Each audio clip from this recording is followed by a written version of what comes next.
Alhamdulillah. Alhamdulillahilladzi an'amana bi ni'matil iman wal islam. Asyhadu an la ilaha illallah wahdahu la syarikalah wa asyhadu anna Muhammadan abduhu wa rasuluh. Allahumma shalli wa sallim ala rasulina al-karim Muhammad sallallahu alaihi wasallam wa ala alihi wa ashabihi wa man tabi'ahu bi ihsanin ila yaumiddin, amma ba'du. Yaqulullah subhanahu wa ta'ala fi kitabil karim wa huwa asdaqul qailin.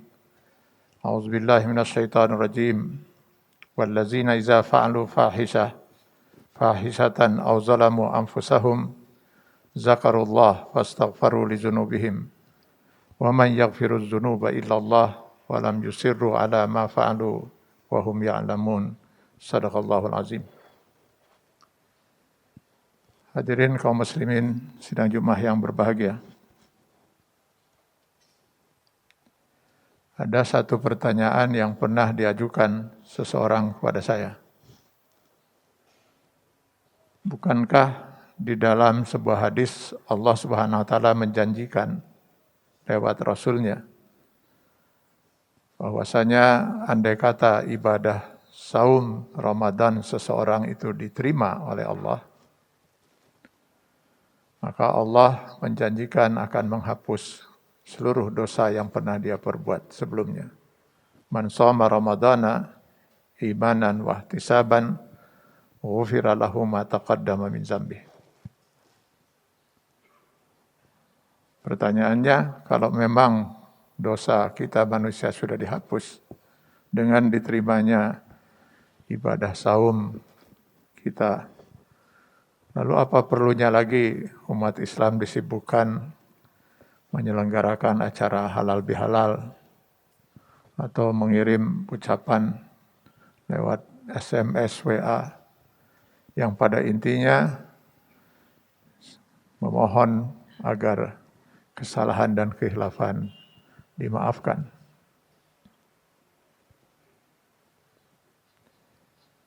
Untuk menjawab pertanyaan ini, sengaja tadi saya membaca Quran surah Al-Imran ayat 135 di awal khutbah. Di mana di dalam ayat ini dengan tegas sekali Allah menyatakan ada dua jenis dosa manusia. Yang pertama, dosa menzolimi diri sendiri. Zolimun li nafsih. Yaitu perbuatan pelanggaran terhadap aturan Allah yang dilakukan oleh seorang mukmin, yang rugi hanya diri dia sendiri. Tidak ada pihak lain yang dirugikan oleh perbuatan dosanya. Itulah sebabnya ketika Adam dan Hawa melanggar aturan Allah memakan buah khuldi, lalu mereka berdua sadar, mereka pun segera bertobat kepada Allah dalam doa mereka, Rabbana zolamna anfusana. Ya Allah, sungguh kami berdua telah menzolimi diri kami sendiri. Ini termasuk ke dalam kategori dosa menzolimi diri. Karena tidak ada pihak lain yang dirugikan. Lagi pula pada waktu itu, pihak lain itu belum ada, keturunan Adam belum lahir. Dan Islam sama sekali tidak mengenal istilah dosa waris. An la taziru waziratan wizra ukhra, kata Allah. Seseorang tidak akan pernah dituntut oleh sebab dosa orang lain. Tidak ada dosa waris dalam Islam. Maka contoh lain dari dosa menzalimi diri sendiri ini, misalnya seorang muslim dengan sengaja meninggalkan kewajiban sholat, kewajiban saum, kewajiban berumrah, berhaji. Siapa yang rugi? Tidak ada, kecuali dirinya sendiri. Untuk proses taubat seorang kepada Allah akan dosanya ini relatif lebih mudah. Dia tinggal bertaubat pada Allah. Jika taubatnya memenuhi syarat taubat nasuha, tubu ilallahi taubatan nasuha, maka pasti dosa-dosa dia akan dihapus oleh Allah. Dan semua ulama sepakat, tidak ada satupun yang berbeda, bahwa untuk jenis dosa yang pertama ini, jika ibadah saum Ramadan seseorang diterima, Sebagaimana dijanjikan dalam hadis, dosa dia akan dihapus seluruhnya. Yang berat sebenarnya adalah jenis dosa yang kedua, yang di dalam ayat itu disebut dengan dosa fahisah. Yang dimaksudkan dengan dosa fahisah itu adalah perbuatan dosa seseorang mukmin kepada Allah karena dia melanggar aturan Allah. Yang rugi bukan hanya diri dia, tapi ada pihak lain yang ikut dirugikan. Zalimun li nafsi wa zalimun li ghairi. Dengan perbuatan dosanya itu dia telah menzolimi dirinya sendiri dan telah pula menzolimi orang lain.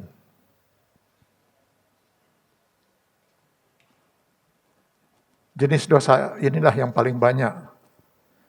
Contohnya mencuri, merampok, korupsi, menipu, membunuh, berzina, menggunjing, memfitnah. Ini semua termasuk dosa fahisah. Selain dia menzolimi diri sendiri dengan melanggar aturan Allah, ada pihak lain yang dia zolimi, yang dirugikan. Gitu.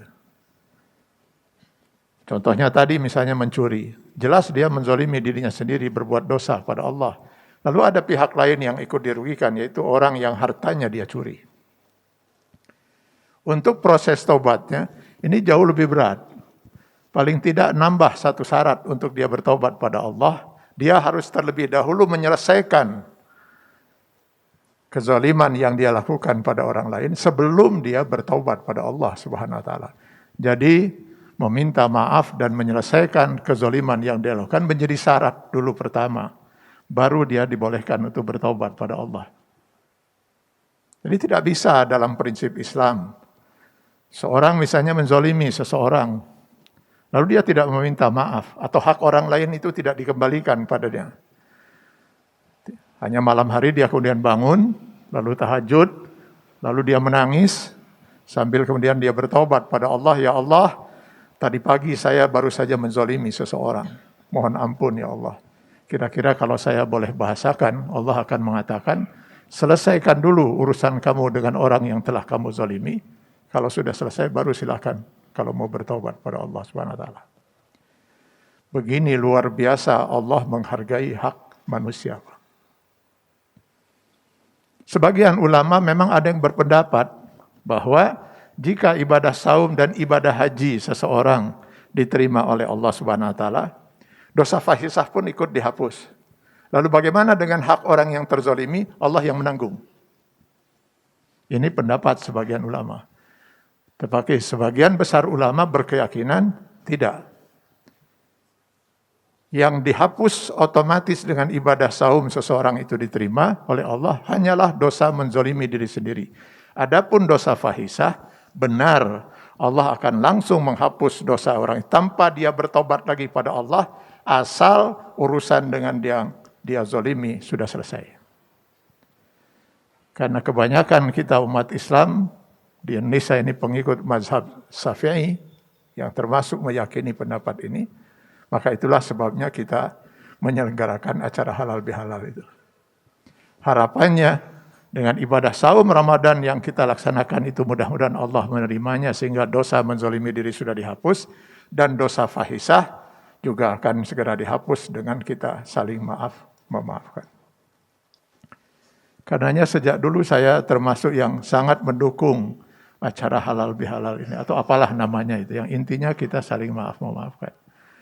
Tapi dari tahun ke tahun yang saya perhatikan, acara ini sama sekali tidak menyentuh esensi dari memaafkan yang dimaksud oleh Islam. Yang terjadi biasanya acara ini dibuka oleh MC, lalu ada pembacaan Al-Quran, lalu kemudian cari tilawah, sambutan panitia, sambutan pihak pimpinan. Kalau ada kemudian ceramah sekitar setengah jam, tutup dengan doa. Lalu sebelum nanti makan lontong kari itu biasanya, unsur pimpinan kemudian berdiri di depan. Lalu orang pun beramai-ramai, antrian untuk saling bersalaman. Minal aidin wal faizin, mohon maaf lahir batin, 00 dan seterusnya. Kalau memang di antara yang bersalaman itu memang tidak ada dosa fahisah, selesai.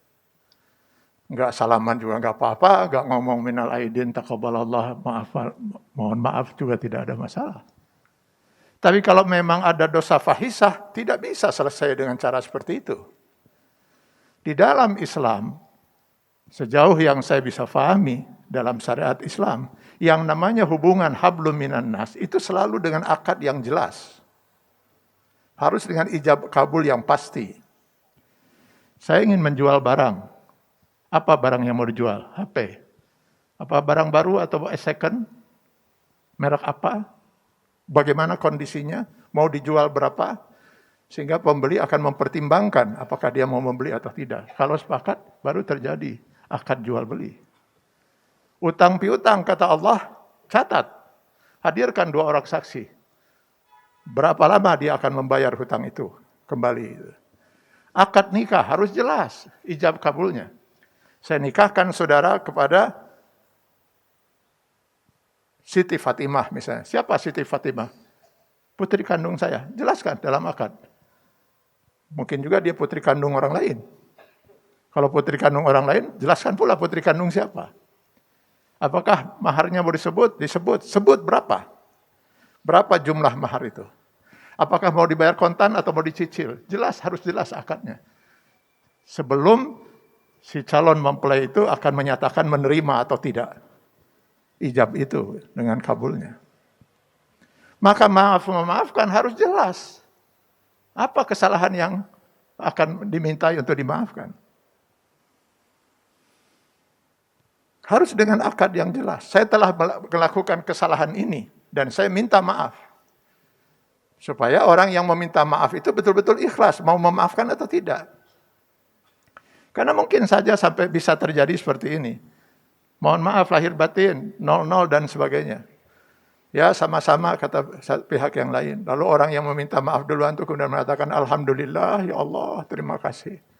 Loh kenapa saudara? Emang ada apa? Bapak masih ingat gak kata yang minta maaf itu?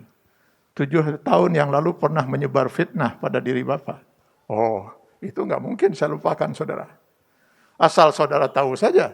Gara-gara fitnah itu yang paling pertama hancur adalah kehidupan rumah tangga saya. Istri saya begitu sangat percaya dengan fitnah itu. Akhirnya dia mengajukan gugatan cerai, entah bagaimana pengadilan menerima. Lalu saya pun di PHK, karena 4 bulan saya tidak masuk kerja, saya stres, dirawat di Cisarua dan seterusnya. Hancurlah rumah tangga saya, hancurlah seluruh kehidupan karir saya. Karenanya selama 7 tahun itu, saya selalu berdoa kepada Allah, ya Allah, jangan sampai saya mati sebelum kau temukan saya dengan siapa penyebar fitnah itu. Dalamun ayeuna aya dihareupeun dicekek meureun lamun. Kenapa saudara mengingatkan saya dengan peristiwa 7 tahun yang lalu? Ya tadi saya sudah minta maaf pada Bapak dan Bapak sudah memaafkan, kita sepakat 00. Jadi sebenarnya saya Pak penyebar fitnah itu. Oh tidak, saya kira bukan saudara, saya nggak akan pernah memaafkan.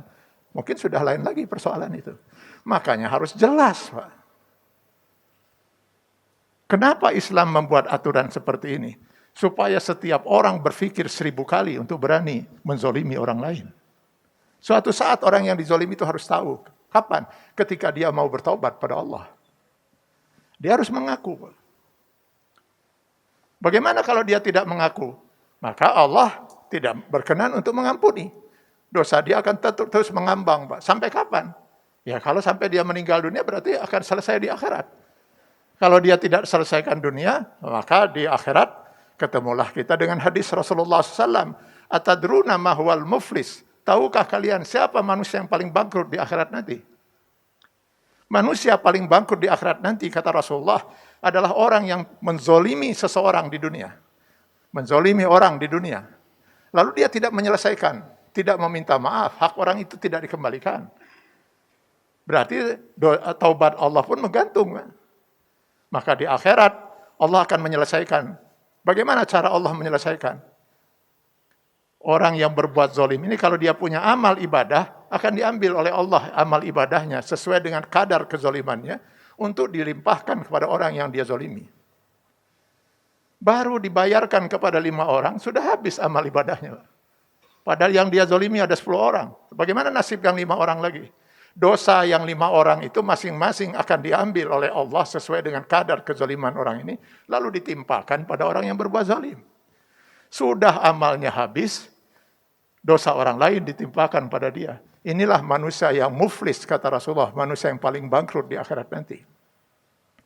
Kalau seorang mukmin menyadari ini, lebih baik dia menghadapi resiko apapun di dunia untuk menyelesaikan kezaliman yang pernah dia perbuat, daripada dia harus menjadi manusia yang bangkrut di akhirat nanti.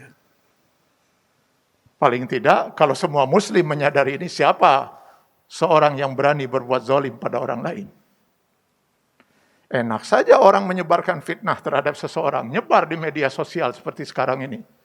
Lalu orang yang difitnah sudah hancur segala macam, dia selesai hanya dengan memohon ampun pada Allah. Di mana keadilan kalau seperti itu?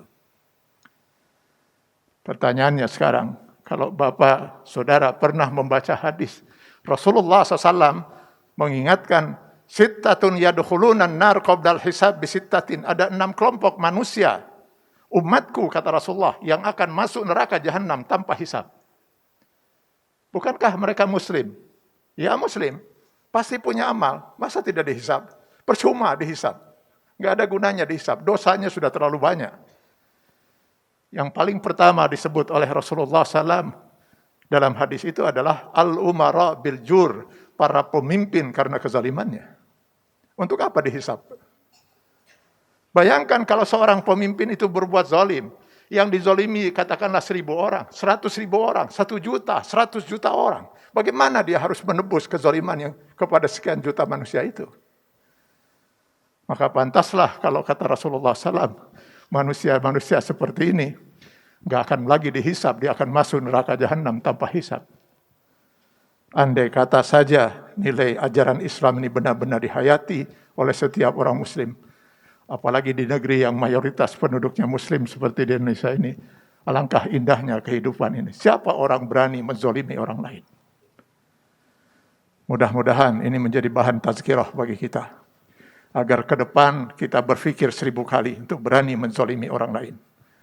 Akan panjang ceritanya, kita harus mengaku dan harus menghadapi resiko dari pengakuan itu. Kalau tidak, kita terancam pula menjadi orang yang muflis, bangkrut di yaumil akhir nanti.